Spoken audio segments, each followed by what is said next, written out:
ఏంటి, what is the purpose of this session? ఏమని చెప్పారు మీకు ఈ సెషన్? డెమో క్లాసా? ఇంకేమన్నా చెప్పారా? ఏదైనా ఎజెండా చెప్పారా? అవేర్నెస్ కానీ లేకపోతే సంథింగ్ లైక్ దట్? మిషన్ 500 విన్నారా? మిషన్ 500 గురించి మన 21st సెంచరీ తీసుకొచ్చే స్కీమ్స్, పాలసీస్ గురించి కొంతమంది మన గవర్నమెంట్ ఎట్లయితే పాలసీస్ చేస్తుందో, సో మనకు కూడా we also started something called as mission 500. So ఏంటి మిషన్ 500? సో వచ్చే ఇన్స్టిట్యూట్లో, కేపీ ఇన్స్టిట్యూట్లో నుంచి ఒక 500 members should be the students of this Krishna Pradeep's 21st century IAS academy. So దానికి సంబంధించి లెసన్స్ని డిజైన్ చేయడం కానీ, క్లాసెస్ని డిజైన్ చేయడం కానీ, కోర్స్ని, కరిక్యులంని డిజైన్ చేయడం కానీ చాలా రోజుల నుంచి చెప్తూనే ఉన్నారు. కానీ యూనో సమ్ స్టూడెంట్స్లో కొన్ని డౌట్స్, అంటే whether the time is efficient or not, అంటే ఈ టైం సరిపోతుందా లేదా. ఎందుకంటే there was speculations like 1 month, 2 months ఉండొచ్చు, 3 monthsలో ఉండొచ్చు, 4 months. స్పెక్యులేషనే కదా, ఎవరికి తోచినట్లు వాళ్ళు పెట్టుకుంటారు. బట్ ఆ పటాపంచలు అయిపోయాయి. ఆ ఊహాజనికమైన మాటలు ఏవైతే ఉన్నాయో that has been moved away. August 29 and 30 is the date of the examination. So మనకు ఎఫిషియెంట్గా 6 months టైం ఉంది. So we're having a time of how much? 6 months. So 6 months time ఉంది. ఈ 6 months టైంలో whether can we succeed or not, మనకు ఏదైనా వస్తుందా లేదా అని చెప్పి చూడొచ్చు, లేకపోతే ఏం చేయొచ్చు అని చెప్పి. So let us discuss that. And before starting the session start చేసే ముందు నేను అన్నవాన్ని ఎవరో మీకు తెలియాలి. కొంతమందికి తెలిసే ఉంటుంది, కొంతమందికి తెలియకపోవచ్చు. I am the polity faculty over here. Krishna Pradeep's 21st century IAS అకాడమీలో నేను పాలిటీ ఫ్యాకల్టీ. మీకు నేను పాలిటీ సబ్జెక్ట్ని డీల్ చేస్తాను. I have an experience of 7 to 8 years. So 7 to 8 years teaching ఫీల్డ్లో ఉన్నాను. సివిల్ సర్వీసెస్ కానీ, Group 1 కానీ, Group 2 కానీ, ఆస్పిరెంట్స్ అందరికీ కూడా టీచ్ చేశాను. నేను స్వతహాగా సివిల్ సర్వీసెస్ రాశాను. అయిపోయాయి 6 attempts. 2 times ఇంటర్వ్యూ వరకు వెళ్ళొచ్చాను. With single digit score I missed the examination. And polity చెప్పడానికి నాకున్న అనుభవం చెప్పాను. అండ్ నాకున్న క్వాలిఫికేషన్, అర్హత, MA political science I have done. MA political సైన్స్లో 5 times NET qualify, national eligibility test అని ఒకటి ఉంటుంది. సో పిహెచ్డి చేయడానికి. అలాగే స్టేట్లో స్టేట్ ఎలిజిబిలిటీ టెస్ట్ అని 2 times సెట్, 5 times నెట్. ఇదే చాలామందికి కష్టం. ఇందులో టాప్ మోస్ట్ ఉంటుంది జేఆర్ఎఫ్ అని, జూనియర్ రీసెర్చ్ ఫెలోషిప్ అని. ఇదే పొలిటికల్ సైన్స్లో 2 times జేఆర్ఎఫ్ వచ్చింది. పొలిటికల్ సైన్స్లో I got JRF 2 times. So this is my designation for the subject polity. Academic knowledge and also experience in teaching ఇవన్నీ కూడా ఉన్నాయి. So I will be dealing with the subject polity. So పాలిటీతో పాటు మేజర్గా first మీకుండే major concerns ఏంటంటే whether this 6 months, so ఈ 6 months అనేది సరిపోతుందా, weather this 6 months will be efficient in the examination, అవుతుందా కాదా అనేది first doubt before going to the demo. అంటే పాలిటీ అంటే ఏంటో, ఎందుకంటే పాలిటీ మొత్తాన్ని ఒక గంటన్నరలో ఎవరు చెప్పలేరు. Nobody can say, A subject కూడా చెప్పలేరు. ఒకవేళ అదే థింగ్ అయితే మీకు జనరల్గా బయట ఏదైనా ర్యాండమ్గా కూడా క్లాస్కి వచ్చేసి డెమో వినొచ్చు. బట్ ఐ హోప్ మీరందరూ ఇక్కడికి వచ్చారు కాబట్టి ఈ టైంలో I feel that you don't have much awareness about this group. ఏంటో పెద్దగా అవేర్నెస్ లేదు. సో ఇప్పుడు వచ్చారు కాబట్టి 6 months టైంలో అవుతుందా లేదా అని చెప్పి చూస్తే కొన్ని థింగ్స్ ఉంటాయి. డెఫినెట్గా అయినా కాకపోయినా కూడా we should be confident enough. So మనం కాన్ఫిడెంట్గా ఉండాలి. అంటే whether it may happen or may not happen, కానీ ఖచ్చితంగా మనం చేసే పని మనం చేస్తూనే ఉండాలి. అంటే ఫర్ సపోజ్ ఇప్పుడు మీరు చూడండి, మీకు RRR మూవీ చూస్తూ ఉంటారు కదా. ట్రిపుల్ ఆర్ మూవీలో క్లైమాక్స్ సీన్లో రామ్ చరణ్ కొన్ని పుల్అప్స్ చేస్తూ ఉంటారు. అప్పుడు బ్రిటిష్ పర్సన్స్ వస్తారు, వచ్చేసి రేపో ఎల్లులో ఉరి తీయబడే వ్యక్తి ఎందుకు ఇవి చేస్తాడు, అవసరమా, ఇంకా ఏం చేయడానికి అని చెప్పి. అతను ఏమంటాడంటే, రేపు ఏం జరుగుతుందో నాకు తెలియదు, ఇవాళ చేసే పని నేను చేస్తానని చెప్పి ఒక సాంస్క్రిట్ డెఫినేషన్, ఒక కొటేషన్ ఇచ్చి ఇది నేను చేస్తానంట. అంటే రేపు మీరు సెలెక్ట్ అవుతారా లేదో no one knows. I always believes in something. It always seems to be impossible until it is done. చేసేంత వరకు ఎవరికి కాన్ఫిడెన్స్ ఉండదు. వరల్డ్ కప్ కొట్టేంత వరకు ధోనికి క్లారిటీ లేదు. ర్యాంక్ 1 కొట్టేంత వరకు ర్యాంక్ 1 వచ్చిన వాడికి తెలియదు. మీరు సెలెక్ట్ అయ్యేంత వరకు మీకు తెలియదు. అంటే ఈ 6 monthsలో స్టార్ట్ చేయాలన్నా, 1 monthలో స్టార్ట్ చేయాలన్నా, 3 months ముందా, ఎనీథింగ్. సో చెప్పడానికి ఎన్నైనా ఉంటాయి అంటారు, but 6 months this will be enough. 6 months will be enough. ఎందుకంటే యూపీఎస్సి ప్రిలిమినరీ ఎగ్జామినేషన్ ఉంటుంది. ప్రిలిమినరీ ఎగ్జామినేషన్లో 3 months ముందు నుంచి స్టార్ట్ చేసి సెలెక్ట్ అయిన వాళ్ళు కూడా ఉన్నారు. అందరు కాదు, కొంతమంది. అంటే on what factors does it depend? A parameters పైన ఇది డిపెండ్ అవుతుందంటే 6 months మీరు ఎలాంటి ఎఫర్ట్స్ పెడుతున్నారు, 6 months మీకు ఎటువంటి గైడెన్స్ వస్తుంది, దాన్ని మీరు కరెక్ట్గా పెడుతున్నారా లేదా. It all depends on these factors. అంతేగాని 6 monthsలో అవుతుందంటే అవుతుందని అంటాం, బట్ కింద కండిషన్ సప్లై ఉంటుంది. The condition supply is nothing but it all depends on your efforts. అయితే మనిషి ఎంతైనా ఎఫర్ట్స్ పెడతాడు, కానీ ఎఫర్ట్స్ని కరెక్ట్ రూట్లో పెట్టాలి. ఎందుకంటే టైం తక్కువ ఉంది కాబట్టి ఆ కరెక్ట్ రూట్లో పెట్టడానికి we will be giving you the guidance. So path. So అందులో భాగంగా Krishna Pradeep's 21st century has started mission 500. Mission 500 అనే దాన్ని డిస్కస్ చేసింది. అంటే దీని మీనింగ్ ఏంటంటే ఎవరైనా anybody one or the other way connected with the Krishna Pradeep's 21st century IAS academy should be into the list. అంటే వాళ్ళకే రావాలి కానీ వీళ్ళు ఒక గైడెన్స్ ఇస్తారు, దానికి తగ్గట్టు మీరు ముందుకెళ్తే you will B get the success. ఇది. అండ్ అలాగే ఇందులో మీరు హైబ్రిడ్ బ్యాచ్ గురించి కూడా వినే ఉంటారు. Hybrid batch. సో ఏంటి హైబ్రిడ్ బ్యాచ్ అంటే?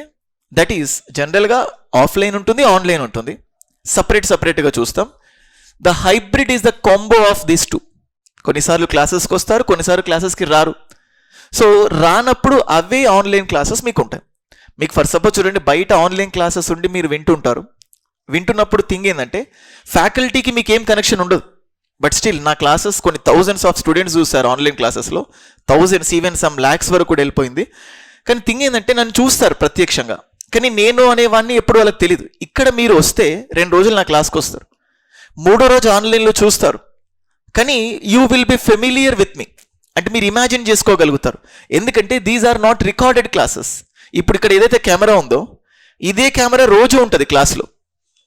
సో ఆ రోజు మీ క్లాస్ అయినా మిస్ అయినా కానీ you will get that. So that is one advantage.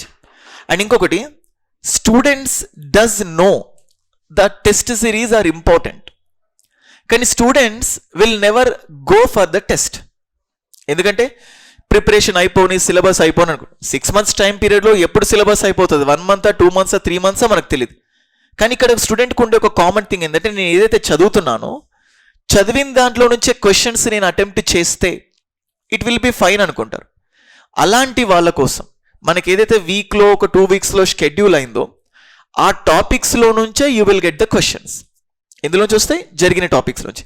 So topics discuss చేస్తారు, దానికి రిలేటెడ్ క్వశ్చన్స్ చేస్తారు. అంటే this hybrid mode means online, offline plus test series. These are the important prerequisites for the success of the examination. And ఇంకొకటి, ఇప్పుడే preparation start చేసే వాళ్ళు ఉంటే మీలో చాలామంది ఆన్లైన్లో కూడా చూస్తున్నారు. ఈ 6 monthsలో నేను చెప్తుంది ఏంటంటే you have a very limited time.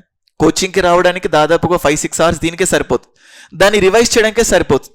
మళ్ళీ ఈ టైంలో if you go for some standard book, అంటే మీరు కొన్ని స్టాండర్డ్ బుక్స్కి వెళ్ళిపోయారనుకోండి, again it will be difficult for you. వెళ్ళొద్దని చెప్పట్లేదు, వెళ్ళడం మంచిదే, కానీ మనకున్న టైంలో ప్రయారిటీస్ అనేది ఇంపార్టెంట్.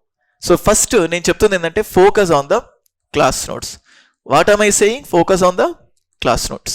అంటే క్లాస్ చెప్పేటప్పుడు క్లాస్ నోట్స్ పర్ఫెక్ట్ అయిపోయి దాంతోపాటు go for the tests. So ఈ 2 మీకు ఏం ప్రాబ్లం లేదు. క్లాసెస్ ఆన్లైన్, ఆఫ్లైన్ ఉన్నాయి, ప్లస్ నోట్స్ ఇస్తాను, అండ్ దాంతోపాటు టెస్ట్స్ కూడా ఉంటుంది. So this is the mode of the hybrid. Okay, so hybrid mode and mission 500 గురించి చెప్పాను. And let us discuss about the commonalities associated with the polity.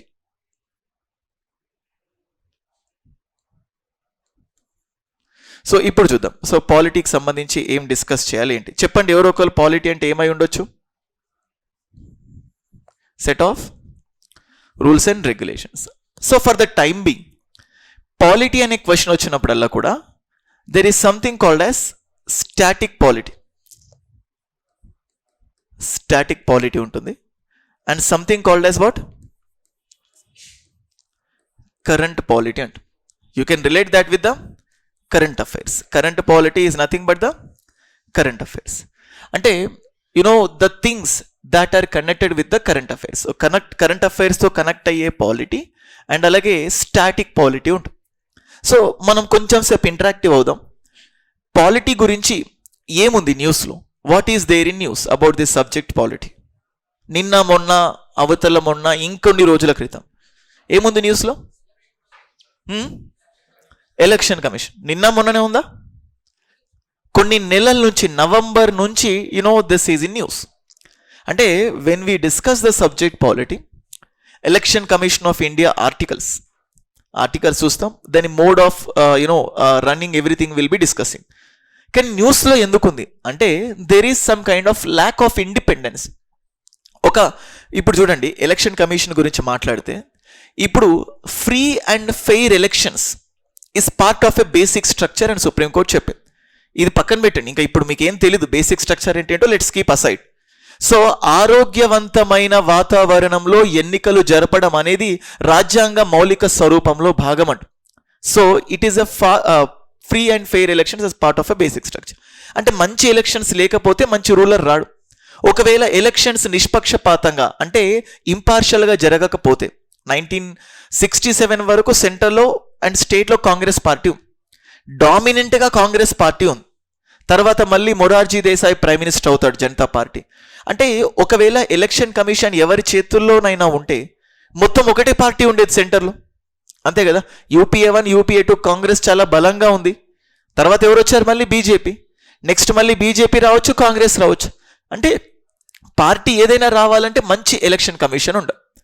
అందుకోసం election commission అనేది independent, అది ఎవరి చేతుల్లో పని చేయకూడదని Supreme Court has given a judgement.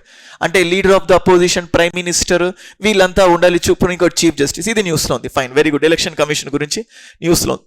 ఇంకా ఏముంది? ఇది మన సబ్జెక్ట్ చూపుకుంటున్నాం, ఇది నెక్స్ట్, ఇది సబ్జెక్ట్లో మనకు వస్తుంది. ఇంకా governor, very good. Governor, Telangana state has went to the Supreme court. అప్పుడు గవర్నర్ ఒక ట్వీట్ చేసింది, సుప్రీంకోర్టు కంటే రాజ్భవన్ దూరమా అని. సుప్రీంకోర్టు దూరమా, రాజ్భవన్ దూరమా? ట్వీట్ చూసే ఉంటారు కదా. సో అప్పుడు తెలంగాణ స్టేట్ మినిస్టర్స్ ఏమన్నారు? ప్రతిసారి రాజ్భవన్కి వెళ్ళలేం కదా, అసెంబ్లీ బిల్ పాస్ చేసింది, అపార్ట్ ఫ్రమ్ పాలిటిక్స్. సో ఇప్పుడు మనము పాలిటీలో will be discussing about what? Governor. So మనం ఎవరి గురించి డిస్కస్ చేస్తాం? గవర్నర్ గురించి. గవర్నర్ ఆర్టికల్స్ ఏంటి? So everything we will be discussing. అంటే where are they going? They are going to Supreme Court. అంటే సుప్రీం కోర్టు ఏం చేస్తుందో తెలియాలంటే first we need to know about what? Supreme Court. Governor ఏం చేయొచ్చు, ఏం చేయకూడదు తెలియాలంటే first we need to know about governor. అంటే ఇప్పుడు మీరు చూడండి, ప్రోటోకాల్ని మర్చిపోయారు అని చెప్పి మనం గవర్నర్ చెప్తుంది. You are forgetting the protocol. What is the protocol of the governor? అది మనకు తెలియాలి. ఇంకొక క్లాస్ కూడా ఉంది తెలంగాణ స్టేట్లోనే, that is nothing but thanks giving motion, అంటే ధన్యవాద తీర్మానం అంట. సో అది కూడా న్యూస్లో ఉంది. అప్పటి వరకు కాన్ఫ్లిక్ట్ ఉంది, తెలంగాణ స్టేట్ హైకోర్టుకి వెళ్ళింది. అంటే బడ్జెట్ ఇంట్రడ్యూస్ చేస్తానంటే గవర్నర్ పర్మిషన్ ఇవ్వట్లేదని. సడన్గా రాత్రికి రాత్రి ఏమైందో, గవర్నర్ ఒప్పుకుంది, గవర్నర్ ధన్యవాద తీర్మానం, థ్యాంక్స్ గివింగ్ మోషన్ జరిగింది, ఎవ్రీథింగ్ వాస్ ఫైన్. మళ్ళీ ఇంకా క్లాషెస్ జరుగుతున్నాయి. అసలు థ్యాంక్స్ గివింగ్ మోషన్ అంటే ఏంటి? So what is the meaning of a thanks giving motion? So ధన్యవాద తీర్మానం అంటే ఏంటి? అంటే ఇది ప్రెసిడెంట్కి ఉంటుంది, గవర్నర్కి కూడా ఉంటుంది థ్యాంక్స్ గివింగ్ మోషన్. సో ఇవి మనం సబ్జెక్ట్లో చూస్తాం. ఇదేది కొత్తది కాదు, కరెంట్ అఫైర్స్లో వచ్చింది. వచ్చిన తర్వాత దీన్ని ఏం చేస్తారు? They will B stressing this. అంటే కరెంట్ అఫైర్స్లో ఉన్న వాటిని వీళ్ళు స్ట్రెస్ చేస్తారు. ఫర్ సపోజ్ చూడండి, మనకు నిన్న ఆంధ్రప్రదేశ్లో గ్లోబల్ ఇన్వెస్ట్మెంట్ సమ్మిట్ అనేది ఒకటి జరిగింది. అక్కడ ఒక ఇష్యూ జరిగింది, Visakhapatnam is going to be the capital city of Andhra Pradesh అని వైఎస్ జగన్మోహన్ రెడ్డి 2-3 సార్లు చెప్పాడు. అయితే చూడండి, దీనికంటే ముందు జరిగింది ఏంటంటే, Andhra Pradesh state legislature has declared 3 Capitals to the Andhra Pradesh. 3 రాజధానులు ఉండొచ్చు అని చెప్పింది ఆంధ్రప్రదేశ్ అసెంబ్లీ. కానీ హైకోర్టు ఏం చేసింది? కొట్టేసింది. It's strike and down. అప్పుడు మళ్ళీ ఒక వాదన వచ్చింది. అంటే రాజధానులు డిసైడ్ చేసేది సెంటరా స్టేట్ అని ఒక వాదన, రాజధానులను డిసైడ్ చేసే పవర్ శాసనసభకు అంటే స్టేట్ లెజిస్లేచర్కి ఉన్నదా లేదా అనొక పాయింట్. హైకోర్టు దీన్ని కొట్టేయచ్చా లేదా? అంటే ఇవన్నీ చూస్తే మీకు దేని గురించి తెలియాలి? ఒకటి, you should know about the parliament, you should know about the state legislature, and you should also know about the high court. దేన్ని కొట్టేస్తుంది, దేన్ని కొట్టేయదు అనేది తెలియాలి హైకోర్టుకి. So something like this. ఇప్పుడు ఇలా హైకోర్టు పనిచేస్తుంది. సో హైకోర్టు చెప్పిన తర్వాత మళ్ళీ సుప్రీంకోర్టుకి వెళ్ళింది ఆంధ్రప్రదేశ్. ఇలా క్యాపిటల్ సిటీకి సంబంధించి ఆంధ్రప్రదేశ్ హైకోర్టు స్ట్రైక్ ఆఫ్ చేసింది. మరి సుప్రీంకోర్టు తీర్పు ప్రాసెస్లో ఉన్నప్పుడే the chief minister declared himself as the అంటే విశాఖపట్నం యాజ్ ద క్యాపిటల్. అది చేయొచ్చా? మరి సుప్రీంకోర్టు ఏం చేస్తుంది అంటే ఇవన్నీ వస్తాయి, రోజు వార్తల్లో నిలుస్తూనే ఉంటాయి. అంటే we have to correlate the subject with the polity. అంటే మనం పాలిటీ చదివితే కరెంట్ అఫైర్స్లో న్యూస్లో ఏమొస్తుందో మనం ఈజీగా కనెక్ట్ చేసుకోవచ్చు. ఇప్పుడు లీడర్ ఆఫ్ ద అపోజిషన్ లేకపోతే డిప్యూటీ స్పీకర్ తీసుకోండి.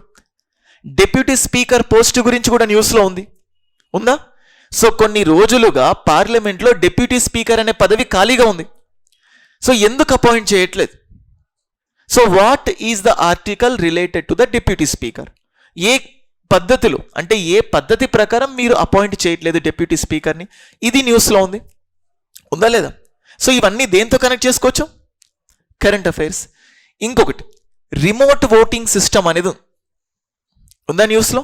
రిమోట్ ఓటింగ్ అంటే దేశంలో ఎక్కడున్నా ఎవరైనా కూడా ఓటు వేయొచ్చు. ఒకప్పుడు పోస్టల్ బ్యాలెట్ లేదు, పోస్టల్ బ్యాలెట్ సిస్టమ్ వచ్చింది. ఒకప్పుడు ప్రాక్సీ ఓటింగ్ లేదు, అంటే మిలిటరీ పర్సన్స్ వాళ్ళ ప్లేస్లో ఇంకొకరిని పెట్టుకొని ఓటేస్తారు, ప్రాక్సీ ఓటింగ్ వచ్చింది. ఎన్ఆర్ఐకి ఓటింగ్ లేదు, ఎన్ఆర్ఐకి ఓటింగ్ వచ్చింది. ఇప్పుడు కొత్తగా ఏమొస్తుంది? Remote voting. అంటే బీహార్ నుంచి వచ్చి ఎక్కడో పనిచేస్తారు ఆంధ్రప్రదేశ్లో, మళ్ళీ బీహార్కి వెళ్ళి ఓట్ వేయరు కదా. ఇప్పుడు ఓటర్ టర్న్అవుట్ అనేది ఇంపార్టెంట్. ఎక్కువ మంది ఓట్లు వేయాలి. ఎక్కువ మంది ఓట్లు వేయాలంటే ఎలక్షన్ కమిషన్లో కొన్ని సంస్కరణలు తీసుకురావాలి, రిఫార్మ్స్. మీకు సిలబస్లో ఎలక్టోరల్ రిఫార్మ్స్ అని చెప్పి ఉంది. There is something called as what? Electoral reforms. అంటే సిలబస్లో ఉందంటే దాన్ని కరెంట్ అఫైర్స్లో కనెక్ట్ చేసుకోవాలా లేదా? Electoral reforms has to B connect. So ఇలా మనం వీటిని కనెక్ట్ చేస్తూ పోవాలి. ఫర్ సపోజ్ ఇప్పుడు చూడండి, ఎన్జేఏసి విన్నారా? నేషనల్ జ్యుడిషియల్ అపాయింట్మెంట్ కమిషన్, ఇది కూడా ఉంది కదా న్యూస్లో. అంటే ఈ ఎన్జేఏసిని సుప్రీంకోర్టు కొట్టేసింది. పార్లమెంటు చట్టం చేస్తుంది, దాన్ని సుప్రీంకోర్టు కొట్టేసింది. అంటే పార్లమెంటు గురించి మనకు తెలియాలి, సుప్రీంకోర్టు ఎంతవరకు కొట్టేస్తుందో దాని పరిధి కూడా తెలియాలి. సో ఇవి రెండు మనం సబ్జెక్ట్లో డిస్కస్ చేస్తాము. మళ్ళీ అది కరెంట్ అఫైర్స్లో ఉంటుంది. Again we will B connecting that with the current affairs. So ఇట్లా పాలిటీ చదవాలంటే, పాలిటీ పైన ఇష్టం పెరగాలంటే you need to connect with the current affairs. Supreme court judges ఉంటారు. సో ఇప్పుడు కొంతమంది కొన్ని పార్టీస్కి సంబంధించిన వాళ్ళే సుప్రీంకోర్టు జడ్జెస్గా ఉంటారు. సో ఫర్ సపోజ్ విక్టోరియా అని చెప్పేసి ఒక బీజేపీకి మద్దతుదారుగా ఉన్న ఒక ఆమెను జడ్జిగా అపాయింట్ చేశారు అని చెప్పి ఆ మధ్య వార్తల్లో. సో అసలు ఏంటి, what is the procedure for the appointment of the judges of the Supreme court, high court, ఇవి మనం చూస్తాం. ఫర్ సపోజ్ ఇప్పుడు చూడండి, మనకు తెలంగాణ స్టేట్లో మినిస్టర్స్ క్రిటిసైజ్ చేస్తుంటారు. కేంద్రం తెలంగాణకు ఇచ్చేదానికంటే తెలంగాణ నుండి కేంద్రానికి వెళ్ళేదే ఎక్కువ. విన్నారు ఎప్పుడైనా స్టేట్మెంట్ ఇది? అంటే ఏంటి అంటే ఇది తెలియాలంటే centre and state financial relations, కేంద్ర రాష్ట్ర ఆర్థిక సంబంధాల గురించి తెలియాలి. అంటే కేంద్రానికి ఎంత డబ్బులు వస్తున్నాయి, ఆ డబ్బుల్ని రాష్ట్రాలకు ఇవ్వాలనా, ఎంత ఇవ్వాలనుకుంటే రాష్ట్రానికి వచ్చే డబ్బులు రాష్ట్రమే కేంద్రంకి ఇస్తుందా, లేకపోతే అది ఎలా వెళ్తుంది కేంద్రంకి? సో కేంద్రం డబ్బులు ఎలా ఇస్తుంది రాష్ట్రానికి? సో దాన్ని మనం ఏమంటాం? Centre state financial relations. అయితే ఇది ఫస్ట్లో సిలబస్లో లేదు. రీసెంట్గా తెలంగాణ స్టేట్లో సిలబస్ చేంజ్ అయింది, పాలిటిక్స్ సంబంధించి. ఎకానమీలో కూడా చేంజ్ అయింది, కానీ పాలిటీలో చేంజ్ అయిన సిలబస్లో పర్టికులర్గా సెంటర్ అండ్ స్టేట్ ఏమాడింది? Financial relations. Centre and state financial relations.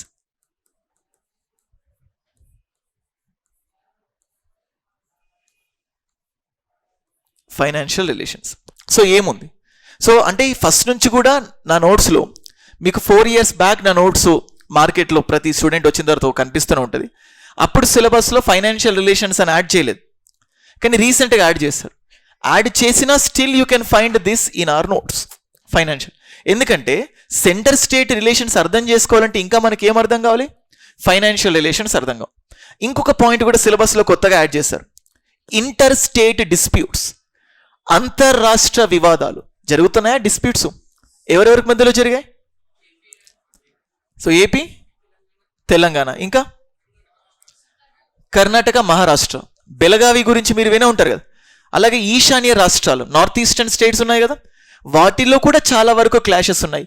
అంటే ఇప్పుడు చూడండి, రాష్ట్రాల మధ్య వివాదాలు జరుగుతూ ఉంటే అది నేషనల్ ఇంటిగ్రేషన్కి థ్రెట్గా ఉంటుందా ఉండదా? అంటే ఒక కుటుంబంలో కుటుంబ సభ్యుల మధ్య వివాదాలు వస్తే కుటుంబం యొక్క ఉనికికే ప్రాబ్లం అవుతుంది.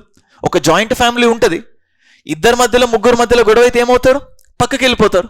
ఇప్పుడు దేశంలో రాష్ట్రాల మధ్యలో గొడవలైనప్పుడు సెంటర్ దాన్ని రిజాల్వ్ చేయలేకపోతే మీరు మాకు అగైనెస్ట్గా ఉన్నారంటే డెఫినెట్గా సెసేషనిస్ట్ టెండెన్సీస్, వేర్పాటువాద ధోరణి వస్తుంది.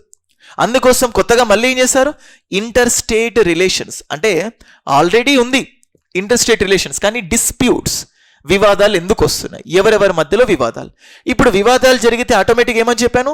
నేషనల్ ఇంటిగ్రేషన్, దేశ సమగ్రతకు, జాతీయ సమగ్రతకు ఇది ఒక భంగం వాటిల్లుతుంది. సో అందుకోసం నేషనల్ ఇంటిగ్రేషన్ అనే దాన్ని సిలబస్లో యాడ్ చేస్తారు.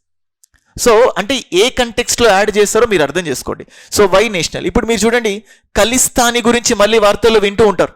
విన్నారా? ఖలిస్తానీ వేర్పాటువాద ధోరణి అని. ఈ ఖలిస్తానీ మూమెంట్ వల్ల ఏమవుతుంది? దేనికి థ్రెట్ అవుతుంది? నేషనల్ ఇంటిగ్రేషన్కి థ్రెట్ అవుతుంది. So that is how this are the newly added things. మళ్ళీ ఇప్పుడు చూడండి, మనం చూస్తూ ఉంటే amendments of the Indian constitution అని చెప్పి చూస్తాం. అమెండ్మెంట్స్, సో రాజ్యాంగ సవరణలు అని చెప్పి చూస్తాం.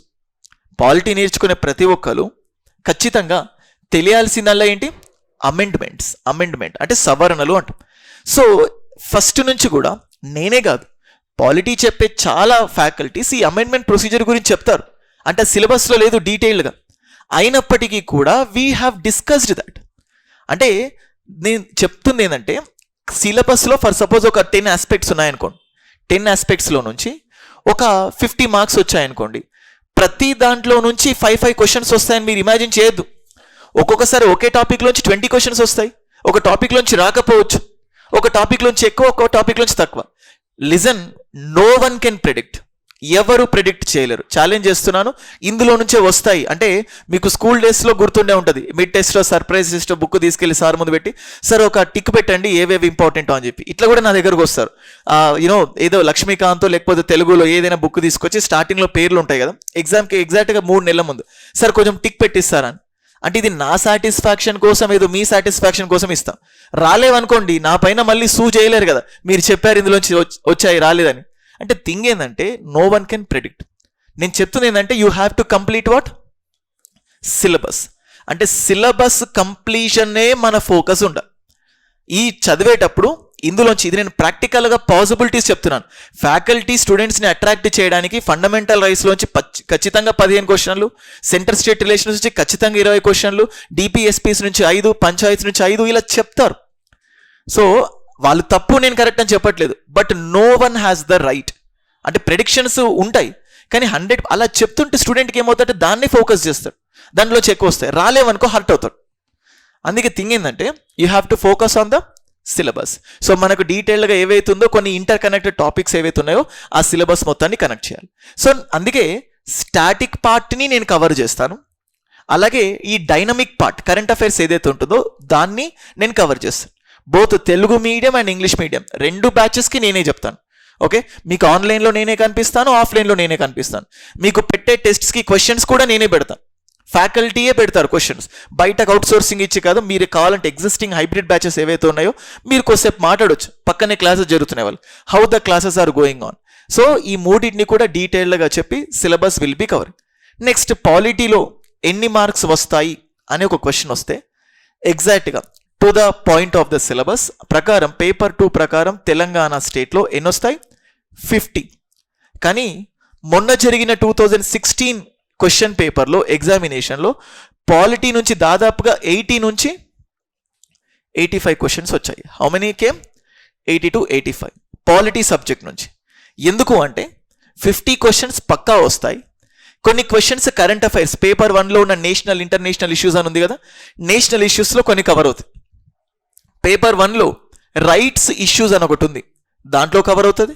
అండ్ పేపర్ 2లో సొసైటీ పార్ట్ ఉంది కదా, దాంట్లోంచి కూడా కొన్ని కవర్ అవుతాయి. అంటే the subject which can't be neglected is polity, and the subject which is very easy is also polity. కానీ ఇంకొక పాయింట్ కూడా, ప్రాబ్లం కూడా ఉంది పాలిటీలో. The problem is committing the silly mistakes. అంటే ఏ సబ్జెక్ట్లో ఎక్కువ సిల్లీ మిస్టేక్స్ చేస్తారు అంటే ద సేమ్ సబ్జెక్ట్ పాలిటీ. ఎందుకంటే ఆవేశం, అంటే ఆ క్వశ్చన్ చూసేసరికి 4 స్టేట్మెంట్స్ ఇస్తే ఆ స్టేట్మెంట్స్ అన్నీ మనకు చూసినట్టు ఉంటుంది. డెఫినెట్గా everything seems to be we have came across them. అంటే చూడగానే ఇది నేను చూసాను, ఇది నేను చదివాను అనే క్వశ్చన్ ఇంకొకసారి చూడం. ఆ ఆవేశంలో మనం తప్పులు పెడతాం. మొన్న రాసిన గ్రూప్ 1 ఎగ్జామినేషన్ క్యాండిడేట్స్ అందరినీ కనుక్కోండి. సో ఎక్కువ సిల్లీ మిస్టేక్స్ పోయింది పాలిటీలో. ఎందుకంటే ఒకటి ల్యాక్ ఆఫ్ రివిజన్, ఇంకొకటి lack of depth knowledge about the subject. ఎందుకంటే పాలిటీలో ఆబ్వియస్గా కాన్స్టిట్యూషన్ని చదువుతాం, కానీ కాన్స్టిట్యూషన్లో అన్ని డీటెయిల్డ్గా ఉండవు, కాన్స్టిట్యూషన్లో అన్ని క్లియర్ కట్గా ఉండవు. అంటే ఇప్పుడు చూడండి, కాన్స్టిట్యూషన్లో ఫర్ సపోజ్ అన్టచబిలిటీ అనే పదము, అంటరానితనం, అన్టచబిలిటీ అనే పదం ఉంది, కానీ అన్టచబిలిటీ అనే పదాన్ని నిర్వచనం ఎక్కడ లేదు. So constitution clearly defines untouchability అని ఒక స్టేట్మెంట్ ఇస్తారు. రాజ్యాంగం స్పష్టంగా అంటరానితనం గురించి వివరించడం జరిగింది, నిర్వచించడం జరిగిందని లేదది. అన్టచబిలిటీ అంటే మీరు ఏమనుకుంటారంటే అన్టచబిలిటీ పదం ఉంది కదా ఆర్టికల్ 17లో, ఇచ్చేసి ఉంటుందిలే అనుకుంటాం. But it didn't define. ఇప్పుడు మైనారిటీస్ ఉంటాయి, మైనారిటీస్ ఆ పదం గురించి కూడా వింటాం, కానీ ఏమొస్తుంది, వాట్ ఎగ్జాక్ట్ అంటే ఎవరిని మైనారిటీ అంటారు? దేశం మొత్తంలో భాషాపరమైన మైనారిటీలు ఉంటారు, మతపరమైన మైనారిటీలు ఉంటారు, జాతిపరమైన మైనారిటీలు ఉంటారు. కానీ సుప్రీంకోర్టు పలు సందర్భాల్లో 2 రకాల మైనారిటీలని గుర్తించాలి.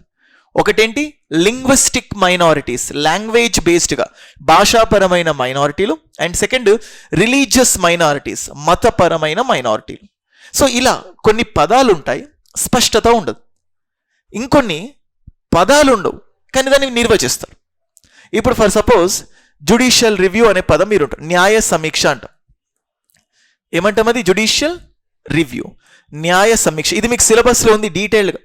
జుడిషియల్ రివ్యూ అనే పదం మీకు సిలబస్లో ఉంది. సో ఏ ఆర్టికల్లో జుడిషియల్ రివ్యూ అనే పదం ఉందంటారు? అసలు లేదు జుడిషియల్ రివ్యూ అనే పదం. కానీ జుడిషియల్ రివ్యూని వాళ్ళు ఏం చేస్తారు? ఎక్స్ప్లెయిన్ చేస్తారు. What comes under the judicial review. For suppose ఇప్పుడు చూడండి, భారతదేశం ఒక సమాఖ్య వ్యవస్థ అంట. India is what? Federal state అంట. ఎవరికడినా కూడా చెప్తారు India is a federal state. So అయితే ఏ ఆర్టికల్లో ఫెడరల్ అనే పదం ఉంది అంటారు? Which article of the constitution deals with the federal? అసలు ఎక్కడా లేదు, ఎక్కడ లేదు ఫెడరలిజం అనే పదం.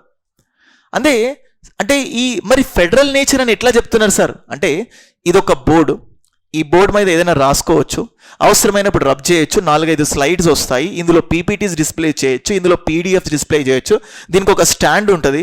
సో దీన్ని మొత్తం వర్ణిస్తున్నాను, కానీ దీన్ని డిజిటల్ బోర్డ్ అని ఎక్కడ చెప్పట్లేదు. దాని అర్థం ఏంటి? డిజిటల్ బోర్డే కదా. అంటే I will explain you the meaning, అంటే దాని కంటెక్స్ట్ మొత్తాన్ని ఎక్స్ప్లెయిన్ చేస్తాం, కానీ దాని పదం ఉండదు. సో అలాగా జుడిషియల్ రివ్యూ అనే పదం లేదు, ఫెడరల్ అనే పదం లేదు. ఈవెన్ ఇప్పుడు చూస్తే మనకు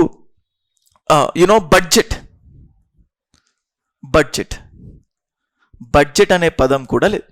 there is not even the word budget. కానీ బడ్జెట్ని ఎక్కడ వివరించారు? ఆర్టికల్ 1-10లో యాన్యువల్ ఫైనాన్షియల్ స్టేట్మెంట్, వార్షిక ఆర్థిక నివేదిక అని చెప్పి అందులో వివరించారు. అంటే చదివేటప్పుడు ఆర్టికల్స్ తెలియాలి. ఒక కాన్సెప్ట్తో పాటు మనకి ఏం కావాలి? ఆర్టికల్. అండ్ అందులో ఏది డీటెయిల్డ్గా ఉంది, ఏది డీటెయిల్డ్గా లేదు, which is present in detail, which is not present in detail, ఇది తెలియాలి. నెక్స్ట్ చూడండి, పాలిటీ అంటే ఇండైరెక్ట్గా మనము డీటెయిల్డ్గా దేని గురించి స్టడీ చేస్తామని చెప్పాను? కాన్స్టిట్యూషన్. ఫైన్. మరి ఇప్పుడు రాజ్యాంగంలో అన్ని డీటెయిల్గా ఉన్నాయంటే ఆల్రెడీ చెప్పుకున్నాం, కొన్ని లేవు. సో రాజ్యాంగంలో కొన్ని లేకపోయినా మనం కొన్ని గుడ్డిగా ఫాలో అవుతూ ఉంటాం. సో దాన్ని మనం ఏమంటామంటే కన్వెన్షన్స్ అంటాం. ఏమంటాం దాన్ని? సంప్రదాయాలు అంటాం. What are they called as? Conventions, సంప్రదాయాలు. సో చదివేటప్పుడు ఏమేమి కన్వెన్షన్స్ కిందికి వస్తాయి అంటే రాజ్యాంగంలో ఏది స్పష్టంగా ఉంది, ఏది స్పష్టంగా లేదు అనేది కూడా ఇంపార్టెంట్. ఫర్ సపోజ్ ఇప్పుడు చూడండి, అంటే మన కాన్స్టిట్యూషనల్ మేకర్స్ రాజ్యాంగాన్ని రాయడానికి రాశారు, కానీ కొన్ని తెలుసో తెలియకో కొన్ని రాయలేదు వాళ్ళు. అంటే రాయలేదంటే for suppose chances are there. అంటే కొంతమంది సార్ ఎందుకు రాయలేదు, దానికి ఏమైనా పర్టికులర్ రీజన్ ఉందా? ఇప్పుడు మనం ఏదైనా ఒక టూర్కి వెళ్తున్నాం అనుకో, ఒక వేరే ప్లేస్కి ఒక 15 days టూర్ ప్లాన్ చేసుకొని వెళ్తున్నాం. 15 days అంటే 15 days టూర్కి మనం వెళ్తున్నప్పుడు దానికి కావలసిన వస్తువులన్నీ తీసుకెళ్తాం కదా, బ్రష్, టవల్, లేకపోతే సోప్, ఇవన్నీ తీసుకెళ్తాం. అంటే 15 అంటే ముందు నుంచే ప్లాన్ చేసుకుంటున్నాం, అయినప్పటికీ ఏవైనా మర్చిపోమా? అంటే మనసుకు వచ్చినంత వరకు ఇది అవసరం అవుతుందని రాసుకుంటాం, but still the chances are there to forget. అంటే 1950లో రాజ్యాంగం రాయడం అయిపోతే 2023లో ఏం అవసరం వస్తుందో వాళ్ళు ఊహించుకోవడానికి మాక్సిమం ప్రయత్నిస్తారు, కానీ కొన్ని మర్చిపోతారు. 15 రోజులకే మనం మర్చిపోయినప్పుడు ఇన్ని సంవత్సరాలది రాజ్యాంగం మర్చిపోవడానికి ఛాన్సెస్ ఉంటాయి లేవా? అలా కొన్ని అనుకోకుండా రాయలేదు, కొన్ని కావాలని రాయలేదు. సో వాటిని మనం ఏమంటాం? కన్వెన్షన్స్ అంటాం, నిబంధన, సంప్రదాయాలు అంటాం. సో ఫర్ సపోజ్ ఇప్పుడు చూడండి, సంప్రదాయాలు అంటే chief justice of India, supreme court ప్రధాన న్యాయమూర్తి, చీఫ్ జస్టిస్ ఆఫ్ ఇండియా, అతని గురించి ఉన్నా కానీ how A chief justice of India is appointed, supreme court ప్రధాన న్యాయమూర్తిని ఎలా నియమించాలి అనేది ఎక్కడ లేదు. అంటే రాజ్యాంగంలో జనరల్గా ఉండాలి, కానీ లేదంటే మనం ఏం ఫాలో అవుతాం? కన్వెన్షన్స్. సో మనం ఏం చేస్తామంటే ఈ సుప్రీంకోర్టు చీఫ్ జస్టిస్ని ఏ ప్రకారం అపాయింట్ చేస్తున్నామంటే on the basis of seniority. ఇప్పుడు ఇస్తారు example. So which article of the constitution, రాజ్యాంగంలో ఏ ఆర్టికల్ సుప్రీంకోర్టు ప్రధాన న్యాయమూర్తి సీనియారిటీ ప్రకారం నియమించబడతాడు?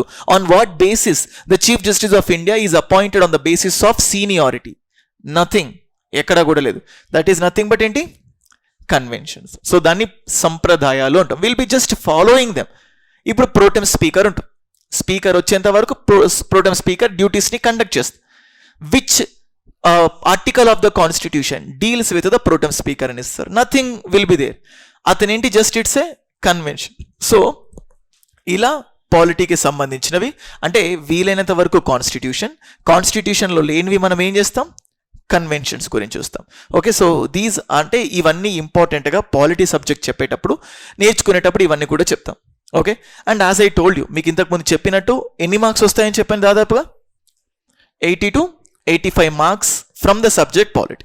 అండ్ చూడండి, నేను చెప్పే టాపిక్స్ అంటే ఏదైతే సిలబస్ని మొత్తం కవర్ చేసి క్లాసెస్ని, నోట్స్ని పర్ఫెక్ట్గా వింటే ఈజీగా మినిమం యూ కెన్ గెట్ 75+. మీరు వినొచ్చు, ఆల్రెడీ రికార్డ్ అవుతుంది, యూట్యూబ్లో ఉంటుంది ఇదే వీడియో. ఎగ్జామ్ అయిన తర్వాత కూడా నేను క్వశ్చన్ చేయొచ్చు. 75+ marks easily you can get. అంటే నా కాన్ఫిడెన్స్ నేను చెప్తున్న దాంతో పాటు the way I will complete the syllabus. ఇప్పుడు తెలంగాణ స్టేట్ సిలబస్ చేంజ్ చేసిన తర్వాత ఈ కాన్ఫిడెన్స్ ఇంకా పెరిగింది. ఎందుకంటే అంతకుముందే అమెండ్మెంట్ చెప్పేశాను, అంతకుముందే ఫైనాన్షియల్ రిలేషన్స్ చెప్పాను, అంతకుముందే threats to the national integration చెప్పాను. ఎందుకు చెప్పానంటే 2 reasons. ఒకటి, ఇండైరెక్ట్గా ఇది ఏపీ సిలబస్లో ఉంది. అంటే కొన్నిసార్లు ఎంత సపరేట్ అయినా కానీ రెండిటి పబ్లిక్ సర్వీస్ కమిషన్స్కి కనెక్షన్స్ ఉన్నాయి కదా. అంటే ఇక్కడ ఉన్న వాళ్ళు అక్కడికి కూడా తర్వాత పోస్టింగ్ అయ్యారు. సో ఆ కంటెక్స్ట్లో I use to cover the syllabus. రీసెంట్గా జరిగిన డిఏఓ ఎగ్జామ్ కానీ, ఏపీ కానిస్టేబుల్ కానీ, తెలంగాణ కానిస్టేబుల్ కానీ, ఏపీఎస్ఐ, టీఎస్ఎస్ఐ, తెలంగాణలో గ్రూప్ 2 ఒకటే జరిగింది కాబట్టి ఆ గ్రూప్ 2 ఏది తీసుకున్నా you can consider this thing. అందుకే the more trust I have is on my notes. మీకు మార్కెట్లో అవైలబుల్ ఉంటుంది నోట్స్. అందుకే క్లాస్ అయిపోయిన తర్వాత నోట్స్ అయిపోయిన తర్వాత టెస్ట్స్ ఏదైతే మన ఇన్స్టిట్యూషన్ కండక్ట్ చేస్తుందో ఆ టెస్ట్ అవి కూడా నేనే పెడుతున్నాను కాబట్టి I'm having the trust on them. So ఈ 3 సోర్సెస్ చూస్తుంటే we can cover the subject polity. అర్థమైందా? సో డైనమిక్ ఆస్పెక్ట్స్ అంటే కరెంట్ అఫైర్స్ కాన్సెప్ట్స్ మీకు ఏం వరి అవసరం లేదు, అవన్నీ నేను చెప్తాను. రీసెంట్గా economically weaker section Supreme Court judgement ఉంది కదా. సో 3 ఎస్ చెప్పారు, 2 నో చెప్పారు, economical weaker sections. So same అలాగే నిన్న కూడా ఈ ఎలక్షన్ కమిషన్ ఆఫ్ ఇండియా పైన ఇచ్చిన జడ్జిమెంట్. అంటే మీకు సిలబస్ అయిపోయేంత వరకు ఏవైతే సుప్రీంకోర్టు జడ్జిమెంట్స్ ఉన్నాయో everything I will discuss. Okay, so constitution అనగానే ఫస్ట్ భయం వచ్చేది ఏంటంటే ఆర్టికల్స్. అంటే ఇండియన్ పాలిటీ అనగానే ఫస్ట్ ఎక్కడ భయం వస్తుంది? ఆర్టికల్స్ అన్నిటినీ చదవాలా అనేది ఫస్ట్ క్వశ్చన్. అండ్ నెక్స్ట్ భయం వచ్చేసరికి అలా ఏంటంటే అమెండ్మెంట్స్. అంటే అన్ని అమెండ్మెంట్స్ని చదవాలా? ఎస్, సో అన్ని అమెండ్మెంట్స్ని చదవాలా అనేది ఇంపార్టెంట్. నెక్స్ట్ మళ్ళీ కాన్స్టిట్యూషన్లో మనకి ఏముంటాయంటే పార్ట్స్ ఉంటాయి, కాన్స్టిట్యూషన్లో ఇంకేముంటాయి? షెడ్యూల్స్ ఉంటాయి. అండ్ నెక్స్ట్ కేసెస్, సుప్రీంకోర్టుకి సంబంధించినవి ఏముంటాయి? కేసెస్. సో ఇవన్నిటిని దృష్టిలో పెట్టుకొని భయం అవుతుంది.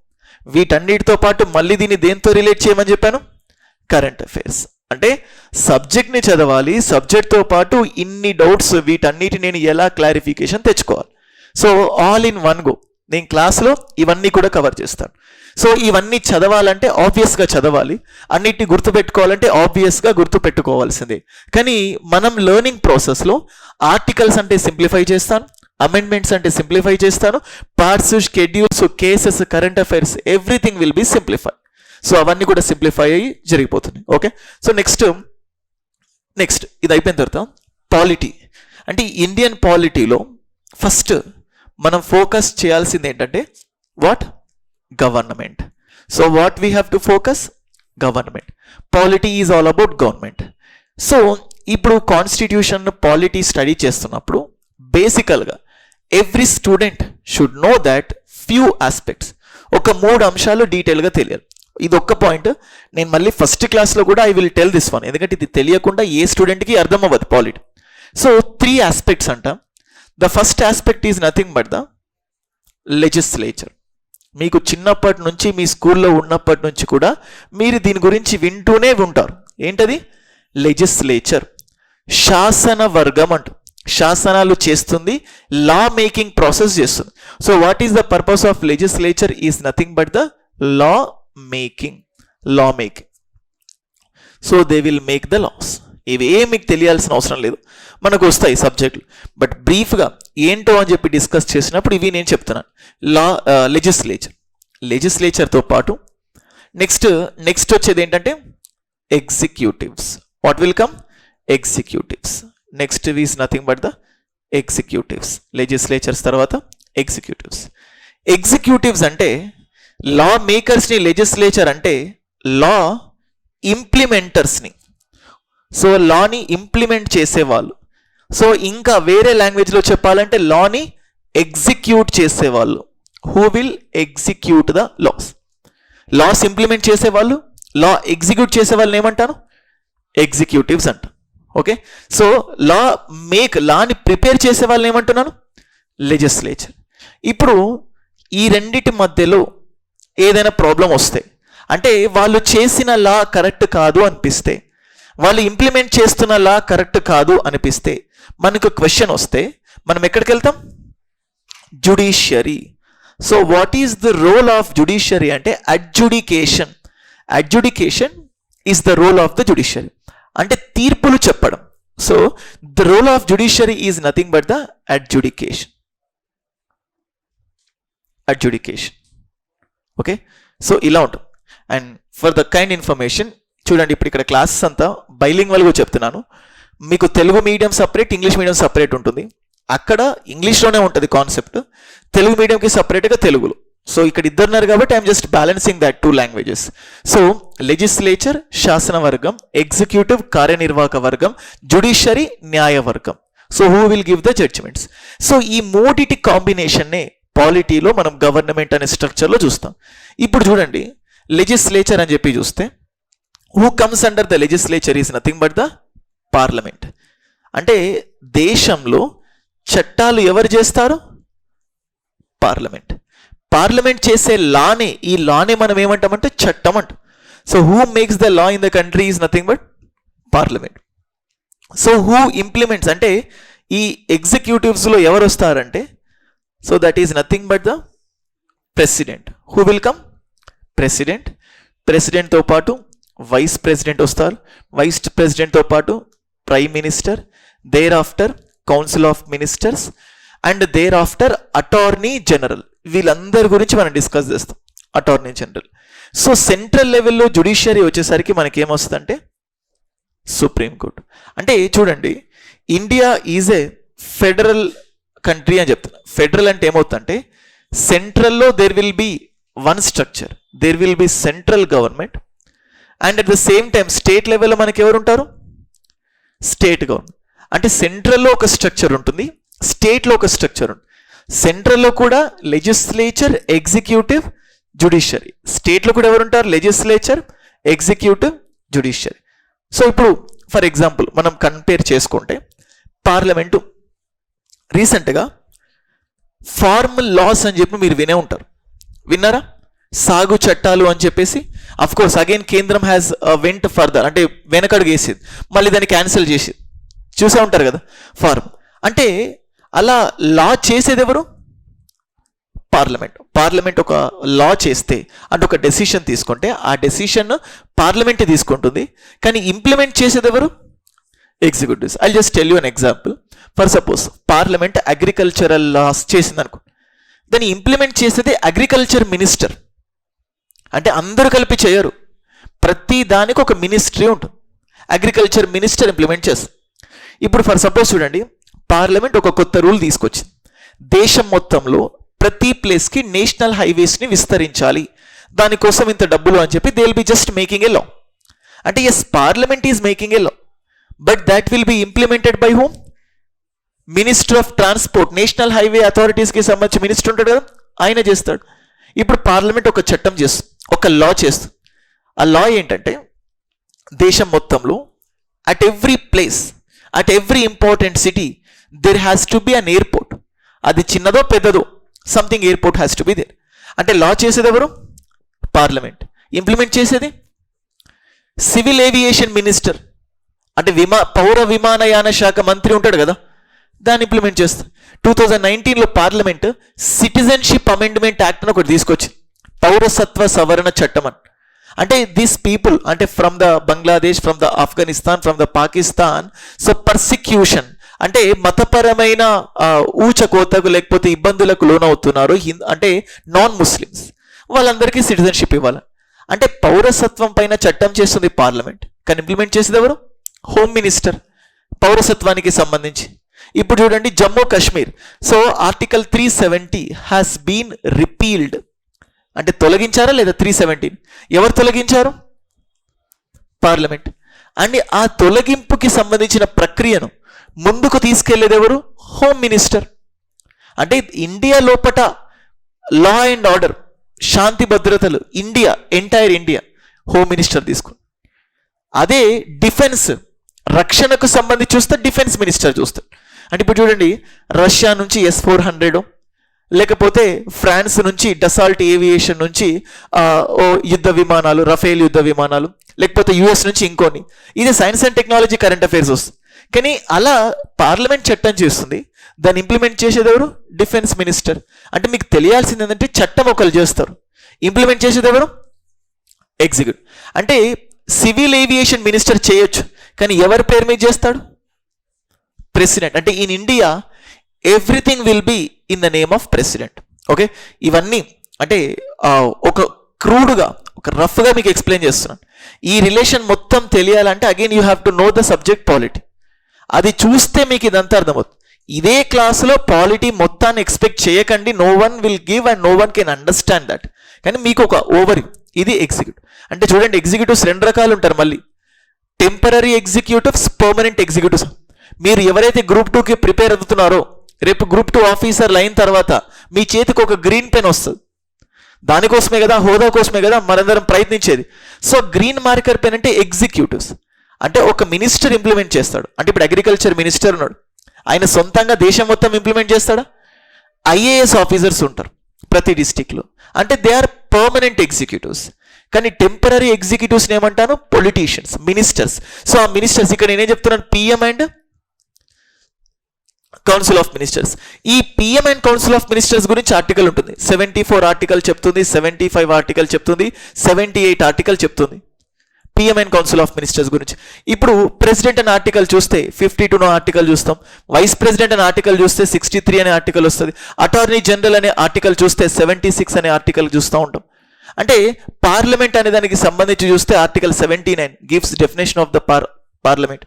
సుప్రీం కోర్ట్ అనే దాని గురించి చూస్తే ఆర్టికల్ 124 నుంచి 147 వరకు the provisions are dealing with what? Supreme Court. So ఇలాగా స్ట్రక్చర్ ఉంటుంది. ఒకళ్ళు చట్టాలు చేస్తారు, ఇంప్లిమెంట్ చేసే వాళ్ళు ఏమంటారు? ఎగ్జిక్యూటివ్స్. అది చేస్తుంది కరెక్టా లేదా చూసేది ఎవరు? జ్యుడిషియల్.